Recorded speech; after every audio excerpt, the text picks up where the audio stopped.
again. It's your boys, no jobbers allowed. And as always, I'm Big Ish, and with me on the mic, like always, is. Man, it is your guy, Irwin, and we're coming at you with another Raw review for, what was yesterday's date? That was the 10th. So this is Raw December. This is for Raw December 10th, 2018. My bro don't know his dates, but we out here anyway. Dude, I don't know. Monday from Tuesday sometimes, Wednesday from Thursday. All I know is we about to talk some wrestling, man. Let's get it in gear. Get it. So, to start off, I'd like to give my little synopsis of Raw, and I didn't think that it was great, but it wasn't as low as at least the week before last, and it was a little bit better than last week. What's your initial take on everything starting off? It wasn't horrible. So that's the problem. It was a step up, and people are going to kind of over-congratulate Raw for putting out a show that wasn't horrible. It was just solid, which is what you would expect a show to be, especially going into their pay-per-view this Sunday. Yeah, so man. It was a good show. It was good. I can't be too happy about that because that's what it's supposed to be. Yeah. I watch it because you're supposed to put out a good show. Every week it's supposed to be good. We shouldn't be praising them for having a mediocre show or a good show for this week instead of being terrible. And so the funny thing about this is, to start off Raw, we get our Intercontinental Champion, Seth Rollins. He's out and he's cutting a promo.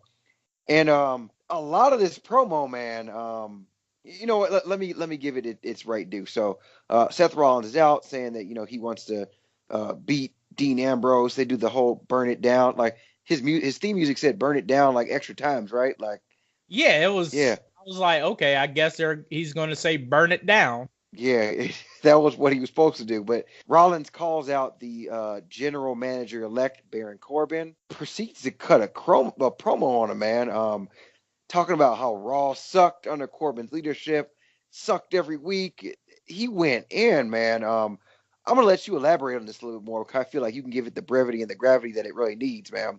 Well, listeners, if you don't know the terminology I'm about to use, work is something that wrestlers do that is within the kayfabe, which is determined and written and predefined.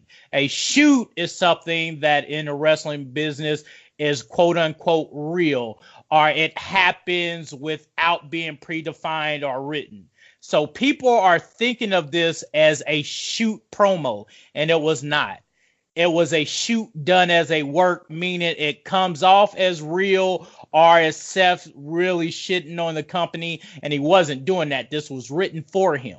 Yes, totally written, totally scripted. You could even tell down from it was what everybody's been saying, like you were saying. It's before literally it before me and Irwin recorded the pod, we was talking about this. I told them what they did verbatim was just read people's tweets and put it into a compilation and written it down for Seth to go over. Like everything verbatim. The Revival. Hell, if you listen to our show the last couple weeks, Irwin has literally been saying this about the Revival and their bookings in the Lucha House Party Rules matches. He's literally been saying that, and so have millions of other people online. All they did was retweets. If I was there, I would have been looking at the Jumbotron to see if they were just posting people's tweets. Yeah. And because it shows that WWE is listening to us, but it also shows that WWE is lazy. So instead of writing a promo that felt more organic from Seth, they just said, hey, here's what people been saying. Just say this to Corbin, but act like it's coming from you. And then I agree with everything Ish has just said. And, they went over the whole, everything that we've all been saying as wrestling fans is, the PE jokes and the Lucha House Party and, bashing Brock Lesnar hasn't competed on the match on Raw in forever. He was going in. And so I thought Seth was, making all of our points because he was reading, all of our tweets and listening to all the podcasts and everything that the universe is saying. But then what I thought was very ironic about this is it showed that this was actually written in real life, as far as, Corbin kind of shits right back on Seth Rollins, says, I don't give a damn, and he says he's going to make it. He's going to be in charge of Raw for a long time, and he's going to make Seth Rollins' life a living hell. And I kind of felt like that was WWE telling us they don't care about what we think. It doesn't matter. Here's what it is. It was one of the smartest things WWE did. Corbin is your heel. What's the best thing you can do with a heel? Have him. Give them all the heat possible, because they're a heel. They can take it. So you're making him responsible for all of the bad shit Raw been putting out. Baron Corbin doesn't write Raw. Not at all, man. But he is a heel. So to a non-casual, or to a casual fan, or to a fan who doesn't watch that often, it's easy for them to say, yeah, we got someone we can wag our finger at. Yeah, get him, Seth. Talk about Corbin. Even though Corbin is just the person who got to follow a script just like everybody else on that show.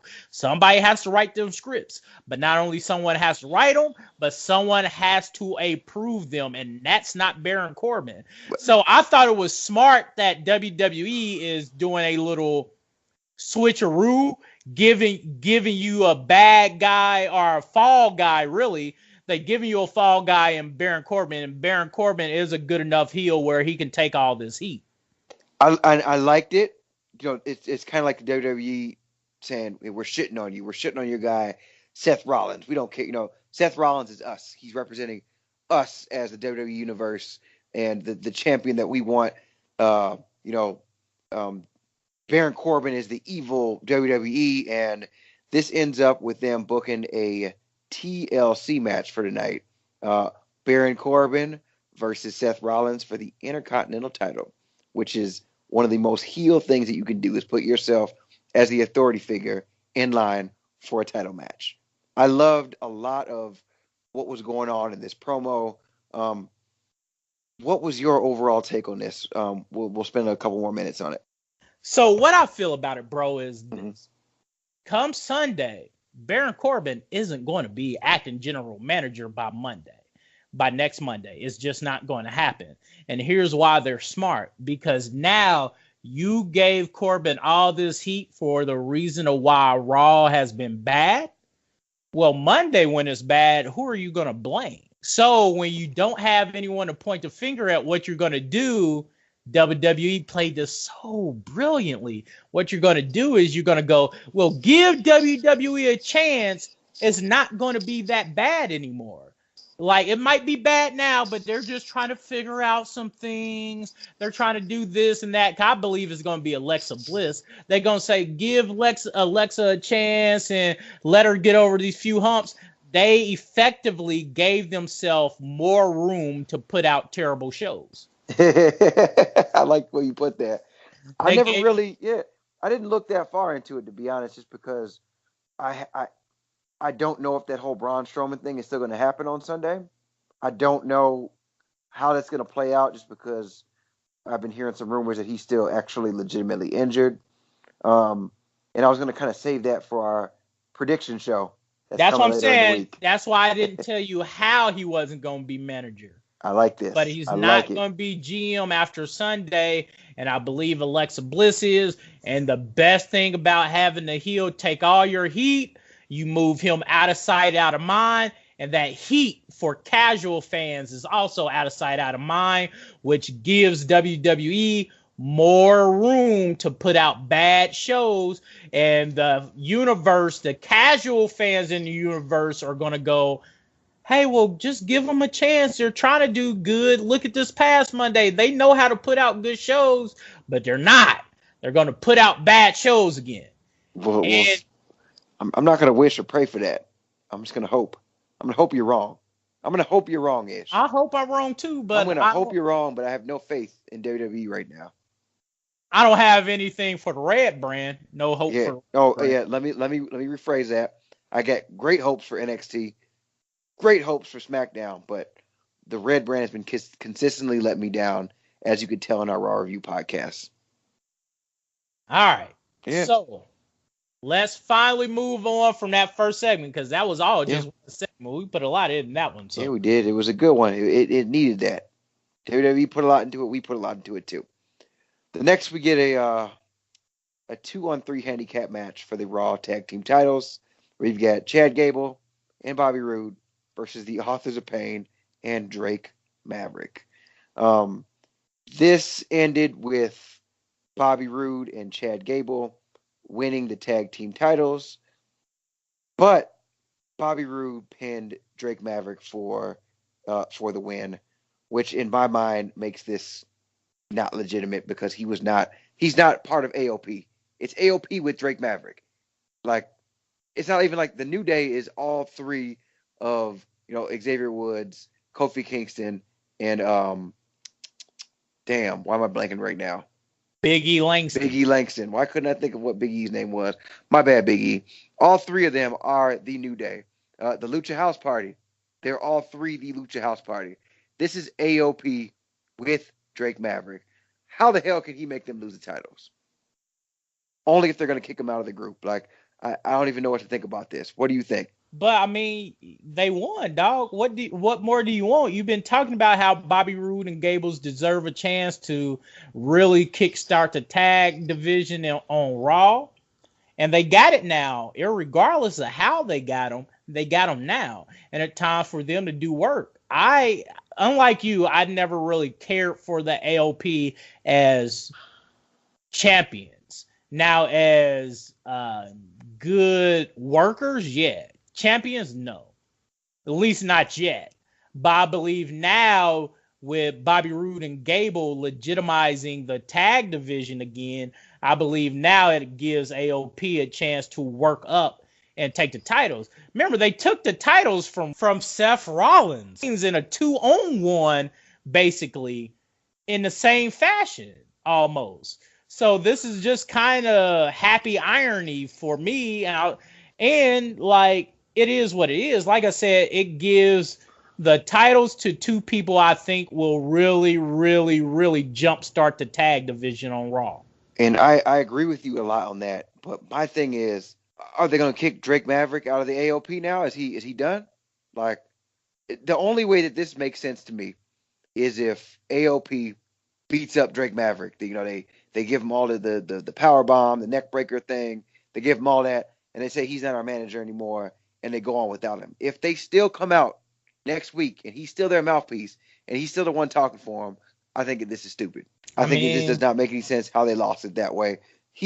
This would have been 10 times better for me personally if they would have pinned one of the AOP. I don't even know what their names are right now, but he could pin one of them. That wasn't the payoff, though. This will legitimize it more. This just makes it so the payoff needs to end with them getting the tag titles. Like, they've been chasing it. They've been doing this. So this just makes me think they're eventually going to get their win back.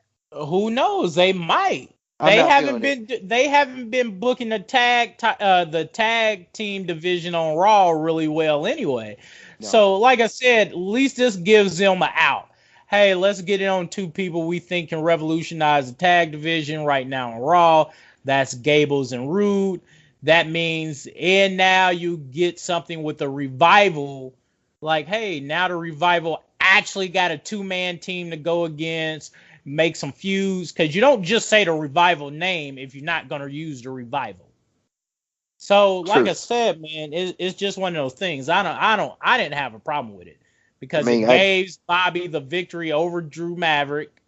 Or Drake Maverick. That's not the problem. So that's the problem I have is they beat Drake Maverick, and you've got your new tag team on the scene, AOP.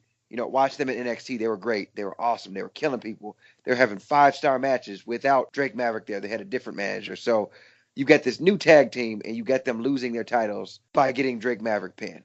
I'm just not a fan of it. I don't like it. But either way, we can move on from that one because we could talk about this and go back and forth all day. At least, again, like you said, they got the straps on two good competitors. And, again, we can finally get excited about the tag team division. The next segment, we go back to the ring where Natalya and Ruby Riott get to Riot Squad, yeah. Riot Squad. Now this is where I'm going to take over. This is all you, man. You take this. Whoa. This is your team, your squad. So Natalya comes to the ring and cut a promo on Ruby, let her know that, hey, our match just got added, a table match just got added to Sunday's Table, Ladders, and Chairs pay-per-view. And she get to spewing about how she had to work her ass off to get where she is, because even though Ruby likes to say you got in off of your family's name, Natalya brings up some good points. Hey, her uncle, and Vince have real bad blood, and things like that. So she had to fight through that to make it to what it was. And I give Natalya's credit for that. That was a good play on the Montreal Screwjob. That was a good play on the feud and bad blood that Brett and Vince has. She was using that really well. And then she goes into really getting into the specifics with Ruby about why she don't like her, about her breaking her dad's glasses and trying to destroy a legacy. And then here it comes. My girls, the Riot Squad's entrance hit.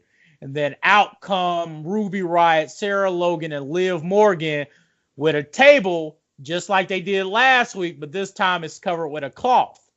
So Ruby starts cutting her promo on Natalya, start calling her a crybaby, talking about every time she gets on that mic, she cries, how she ain't really ever done anything but be the daughter of a famous legend, and how come Sunday, she gonna show her why Ruby Riott is the better competitor.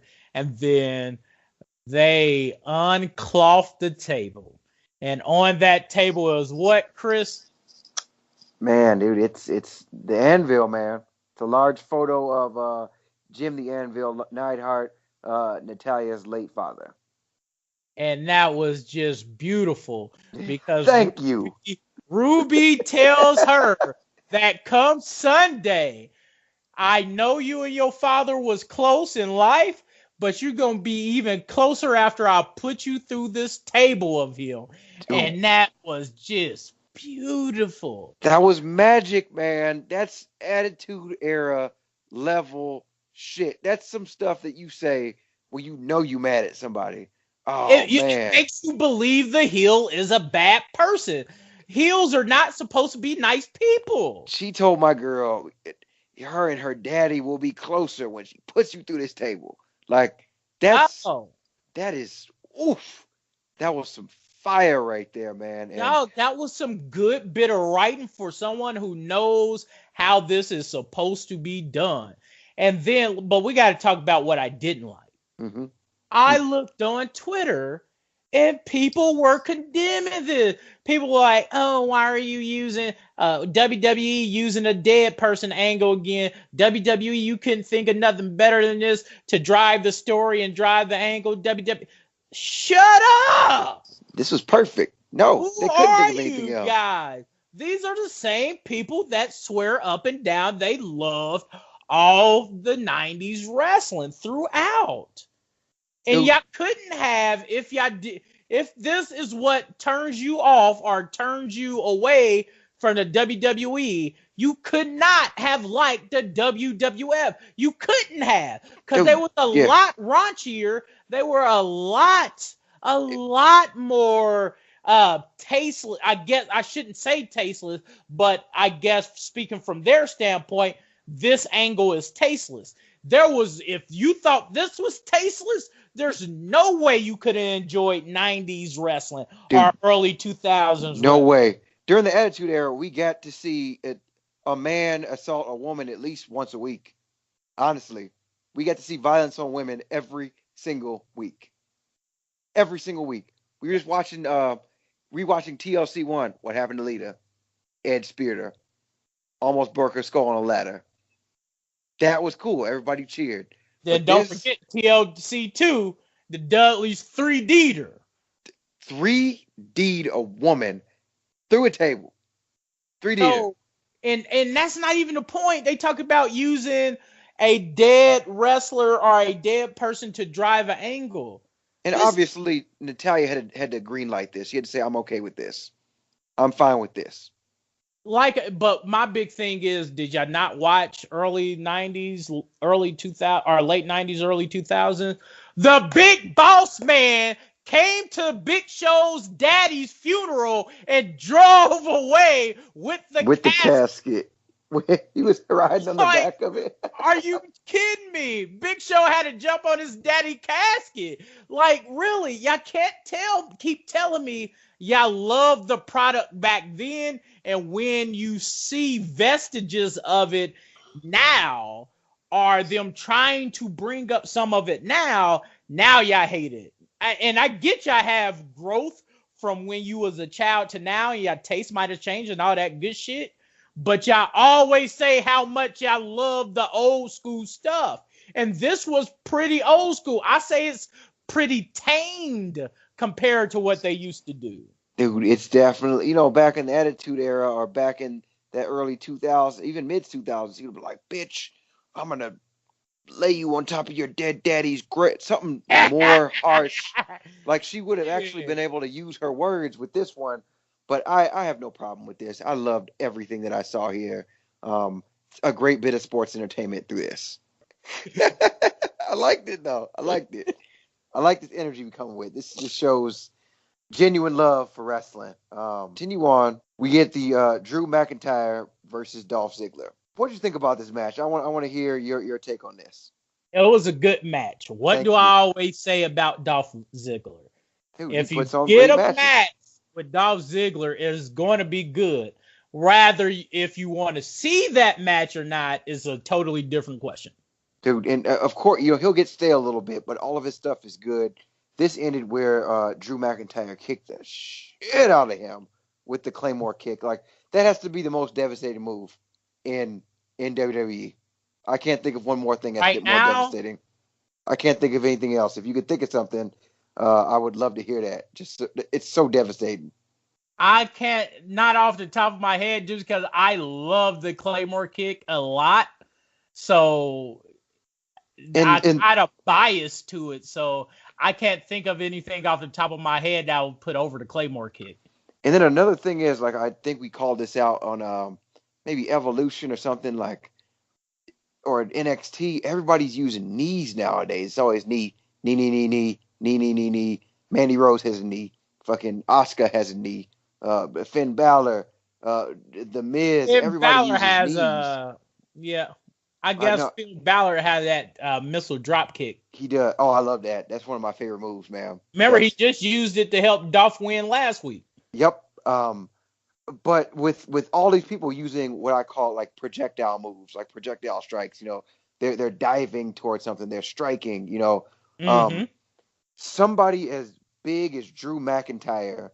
So when you think about it, Drew McIntyre is roughly 6'7", 6'6", or something like Razor that. Ramon size. He's Razor a Ramon. big boy. These are some big dudes. So like to put that in perspective, like Scott Hall was not doing any of this kind of stuff that Drew McIntyre is doing. That just goes to show the athleticism of the product that we're seeing nowadays is off the charts, man. Off the charts. And I really like this match. I'm glad they're letting Drew get some shine. And if he's not the number one heel next year, I don't know what the hell's wrong with WWE. He got to be the number one. They pushing him too much to be the number one.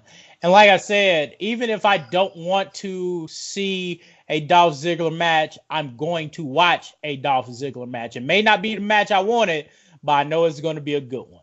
So as long as they don't keep repeating this Dolph Ziggler and McIntyre match over and over, week in and week out, I'm okay with seeing it 2 weeks in a row. As long as they give it some breathing time and let it, cool off instead of trying to give it to us every week like they were doing McIntyre and Finn Balor. Yeah, I'm not mad at it, man. I'm not mad at it. So moving along, the next segment we get is Bayley versus Alicia Fox.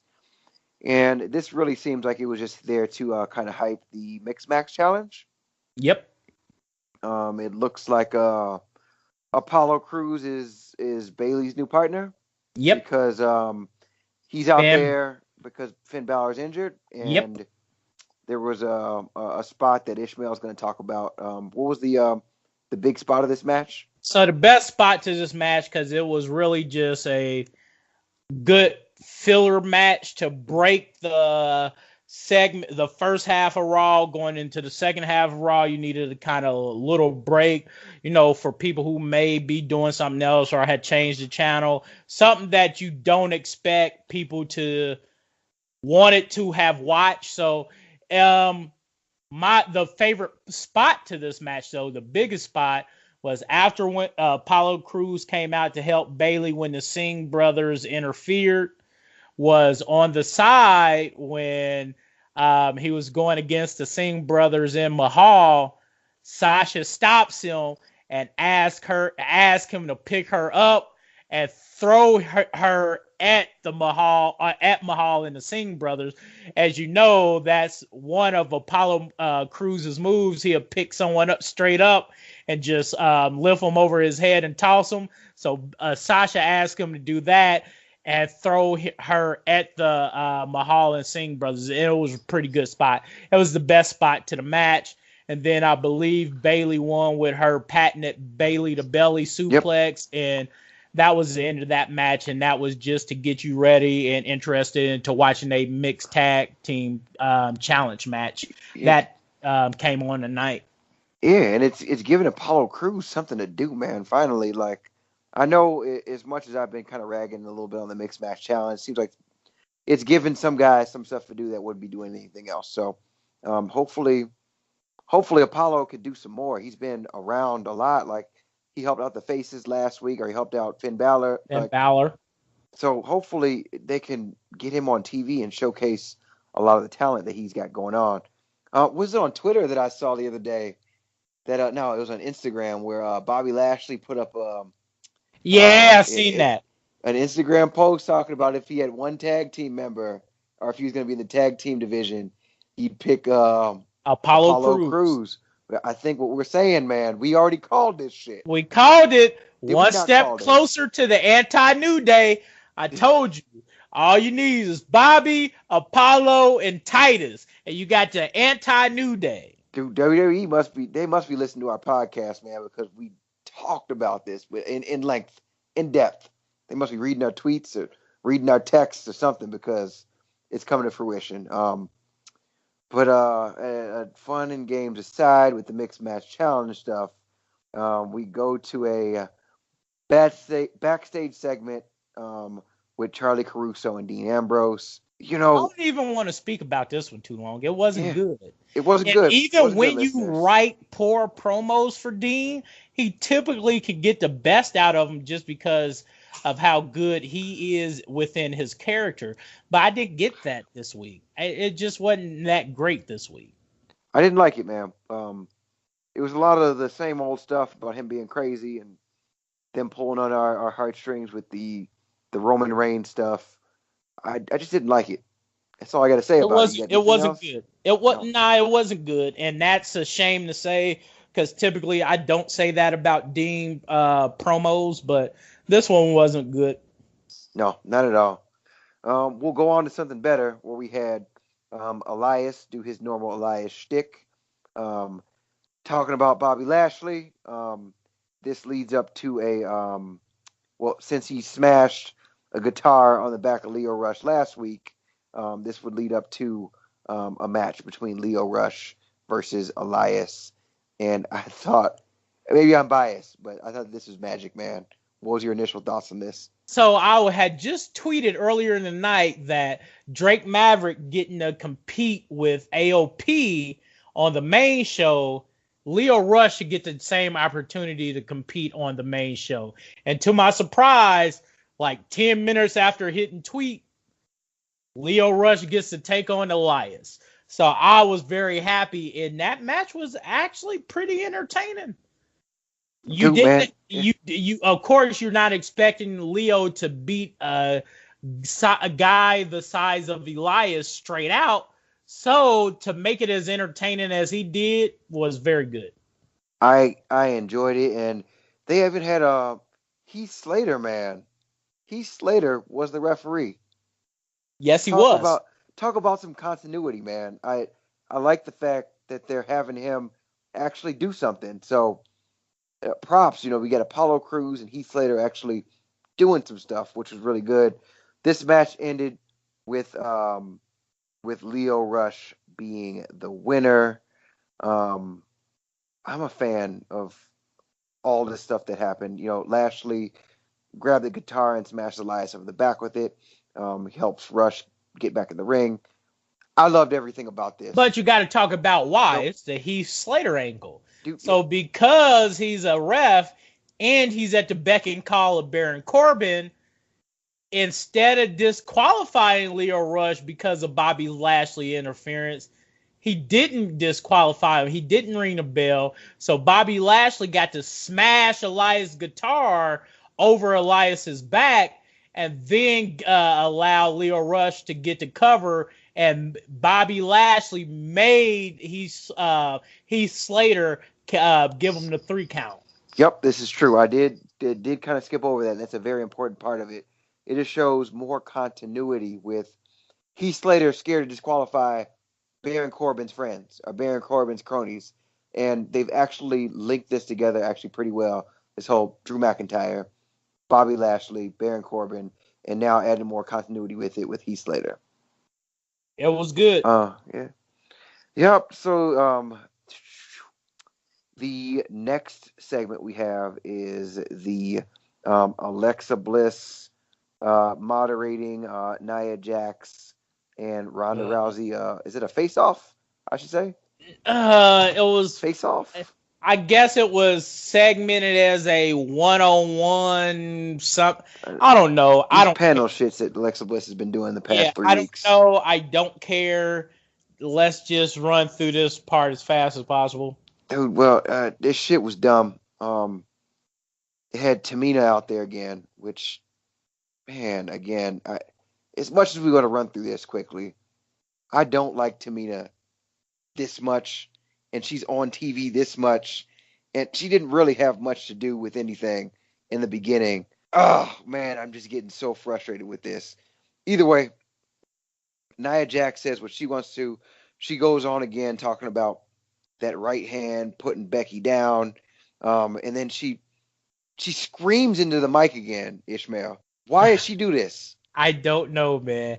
I'm telling you, last week, somebody realized how much people disliked it and just thought that was heat. Just said, well, people disliked it and therefore giving you more heel heat. People are just disliking you more. Do it again. But I don't think they understand what heat is. Dude, this is dislike annoying. Her. We think it's dumb that she is literally screaming into the mic. It's inaudible. You can't even tell what she's saying at the time. Dude, she screamed so loud. I didn't like it. No, it was stupid. Then Ronda Rousey's music hit. She didn't come out here to hit poses. And she came out here to fight. She rushes the ring. Tamina and them, they're about to come back to their apron and they're about to beat up Ronda. Then Ember Moon comes out. Then somehow we get a match between Ember and Tamina Snuka, which, again, like you said earlier, I'm glad that Ember didn't have to job to this garbage. And damn, I didn't say all that. That was me. I added my curmudgeon touch on it. And man, one day Tamina's gonna listen to this and be like, I hate this guy. She's gonna try to come beat my ass, and I'm gonna give her these hands. Damn. No, ice in my veins tonight. Does not condone men on women violence outside the sports entertainment industry. This is true. Thank you for that disclaimer. Ember Moon gets the win after hitting the Eclipse on Tamina. Garbage all around. The only thing I like is that Ember Moon gets a dub on TV again, because the way they've been doing her is just disrespectful. So I'm glad she gets a dub. I'm glad she gets a win tonight, and let's move on. Yeah, man. This goes into we get our main event for the evening, the TLC match for the Intercontinental Champion, Baron Corbin versus Seth Rollins. And as much as I've disliked some of the stuff that Corbin's been doing over the past couple weeks, I'd say this match was a really good match. What'd you think about it? I thought it was a pretty good match too. I thought it was good. I ain't gonna front. It was a really good match. It makes you remember that Corbin can be in good matches that aren't always to his advantage per se. Mm-hmm. Like these last few weeks, you can tell every match he was in was geared towards his advantage. This one, it was evenly matched. weapons for both people, no DQs for both people. It was evenly matched, and I just thought both of them did a hell of a job in the ring. They worked really well together. It was a match that you can sit and watch from beginning to end. I don't think I had too many interruptions, i.e. like looking at my phone, going through tweets, or doing something else. I think I actually watched this match from start to finish because that's how entertaining it was. It was good. I co-signed on all that. And Seth Rollins wins. He climbs the ladder, retains his title. After he wins, Dean Ambrose comes walking out. They have a stare down. The announcers hype that they're going against each other on Sunday, and that's how Raw goes off the air. And there we have it. We have another, average episode of Raw where we had our ups, we had some downs, like everything that has to do with Tamina Snuka. If I have to go and get Tamina gonna whoop your ass one day, bro. Dude, one day I'm just gonna take it, man. I'm gonna take it on the chin, man. I deserve it. Tamina go whoop that ass, and she got some Samoan brothers, so I'm gonna help you out. Shit. I ain't just gonna let you get jumped out by no Samoans like that. I'm gonna be there. I don't know how much help I'm gonna be, but you ain't gonna just get stumped out. But she definitely gonna be coming for your neck, bro. It's gonna be Tamina versus me 1-on-1. I'm gonna let her get this. I'm gonna let her get a dub, man. I'm gonna let her take it just because WWE's not letting her get anything. I'm gonna let her get it. I'm just gonna put my hands behind my back. Let her go ahead and steal off me a couple times. But if I had to go ahead and put a grade on this Raw, I'm gonna give it a C, man. Middle of the road. Not good, not bad. What's your grade on it? I actually surprised. I'm actually going to give it a higher grade than you, not by much, but okay. I'm going to give it a C+, just because once again they showed they could put together a solid show, which is pissing me off. It's like when you got somebody who don't do shit all year, and then when it's time to actually do the exam or something, they do pretty good.